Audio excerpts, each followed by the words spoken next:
Hello everyone, welcome to our today lecture.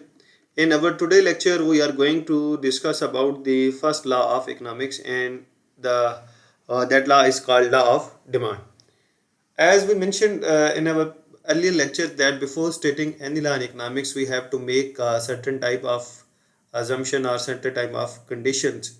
So we will be writing that condition as that holding everything else constant, or it means when there is no change in any other variable, holding everything else constant. When the price of any product falls, the quantity demand will increases, and when price of product rises, the quantity demand will decreases. So there is a inverse or negative relationship between quantity demand and the price level. So we can simply write all this theory in a simple equation like this: when price increases, demand decreases, and when price decreases, demand increasing. And the most important thing is that we are keeping all other thing as constant. And this is the equation for the quantity demand. I can write it as a QD is equals to A minus BP. So basically QD is showing quantity demand, P is the price level, and A is the intercept here, intercept, and this B is the slope of coefficient. And here the negative sign shows that there is a inverse relationship between quantity demand and the price level. As we mentioned here, that when price is going higher, the demand will be lower. So there is a inverse relationship between price and demand. So that's why we put here a negative sign. And intercept shows the average value of the dependent variable when all other variables are zero. So this is the mathematical way to write this whole law of demand. So basically in economics there are four ways to give any question answer. The first one is theory, and the second one is mathematical equation, and the third way to answer any economic question is table. We can give answer by drawing a table. So here I am going to draw an table. We are making two column.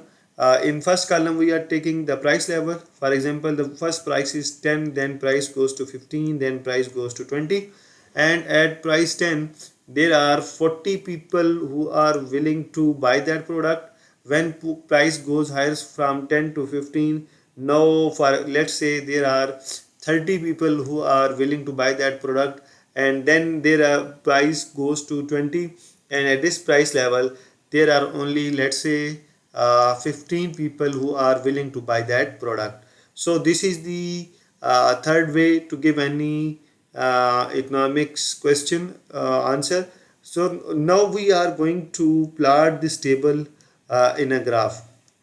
We are going to take price level on y-axis, and we are going to take demand on x-axis. So the first price level is 10, then price goes to 15, then price goes to 20.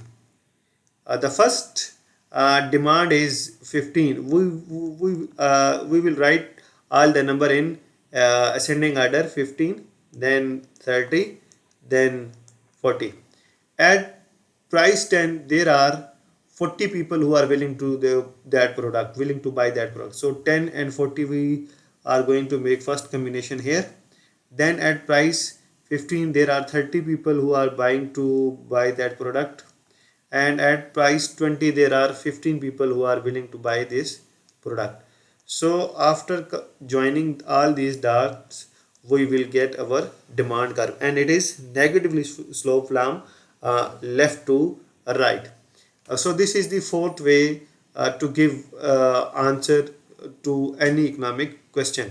So why we are calling it as demand curve? We calling it as demand curve because in this case demand is the dependent variable. So in economics, every dependent variable will define the name of a name of the curve.